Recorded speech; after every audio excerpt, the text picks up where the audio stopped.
بسم اللہ الرحمن الرحیم۔ السلام علیکم ورحمۃ اللہ وبرکاتہ۔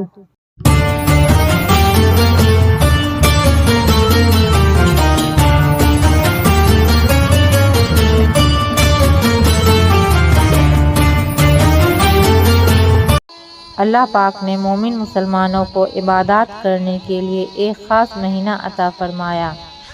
اس ماہ میں خیر و برکت کے دریا جاری فرما دیے اور فرمایا کہ رمضان المبارک میں شیاطین کو قید کر لیا جاتا ہے تاکہ وہ اپنا شر نہ پھیلائیں۔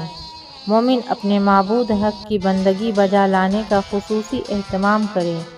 رمضان المبارک میں خداوند قدوس کی بے پایاں رحمتیں دن رات نازل ہوتی ہیں، کوئی ساعت ان رحمتوں سے خالی نہیں ہوتی۔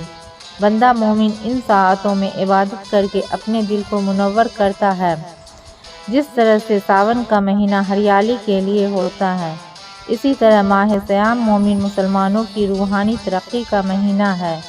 رمضان المبارک میں ہر نفل عمل کا ثواب فرض کے برابر اور فرض عمل کا ثواب 70 گنا بڑھا دیا جاتا ہے۔ رسول اللہ صلی اللہ علیہ وسلم نے فرمایا، رمضان المبارک میں جنت کے دروازے کھول دیے جاتے ہیں اور جہنم کے باب بند کر دیے جاتے ہیں۔ سرکش شیاطین کو قید کر لیا جاتا ہے۔ ماہ رمضان کا پہلا عشرہ رحمت، دوسرا عشرہ مغفرت اور تیسرا عشرہ دوزخ سے آزادی کا ہے۔ اس ماہ شب قدر کی ایک رات مومنوں کو دی گئی ہے جو بے حساب برکتوں والی اور 1000 مہینوں کی راتوں سے بہتر ہے۔ اللہ پاک کے بے شمار انعامات میں سے اپنے بندوں کے لیے بہترین انعام رمضان ہے۔ مومن رمضان المبارک میں اپنے وقت کو قیمتی بنانے کی کوشش کرتے ہیں، کیونکہ نظام دنیا میں ہر چیز وقت کے مطابق ہو رہی ہے۔ آسمان و زمین اپنے مقررہ وقت پر چلتے ہیں۔ اندھیرا اجالا، ایام مہینے سال، ہر چیز کا وقت مقرر کر دیا گیا ہے۔ اللہ پاک نے تخلیق انسان سے قبل ہی انسان کی موت و حیات، طرز معاشرت و معیشت، قوم قبیلہ، مسرت غمی شادی اور اولاد سب لکھ دیا ہے۔ مسلمانوں کو اپنے وقت کو کارآمد بنانے، آخرت کی خوب تیاری کے لیے اللہ نے اپنے آخری رسول صلی اللہ علیہ وسلم کو مبعوث فرمایا۔ آپ صلی اللہ علیہ وسلم نے پیغام رسالت کی تبلیغ کی اور امت تک دین کی امانت پہنچا دی۔ امت کی خیر خواہی کے لیے آپ صلی اللہ علیہ وسلم نے فرمایا کہ کلام الہی برحق ہے، بہترین دین اسلام ہے اور میری سیرت مسلمانوں کے لیے نجات کا واحد راستہ ہے۔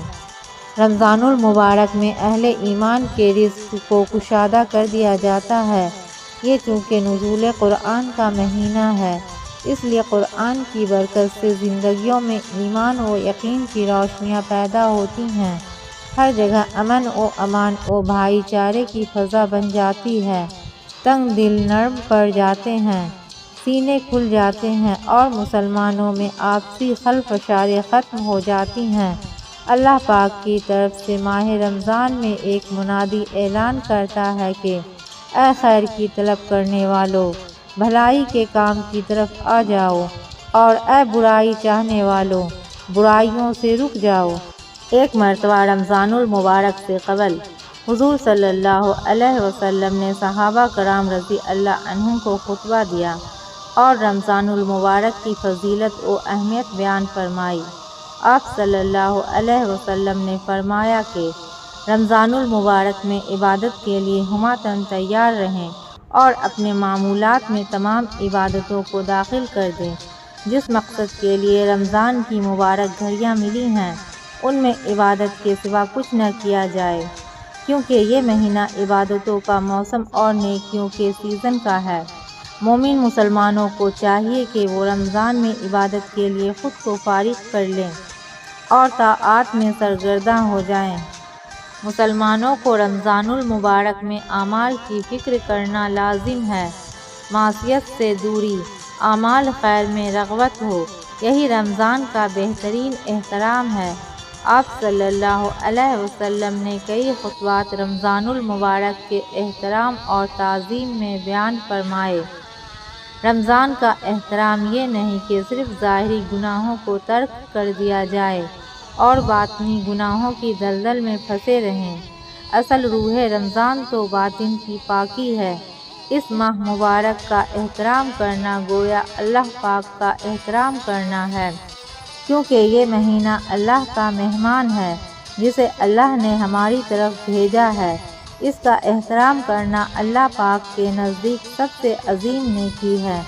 ہم رمضان کی قدر کر کے اللہ پاک کے محترم بندے بن سکتے ہیں۔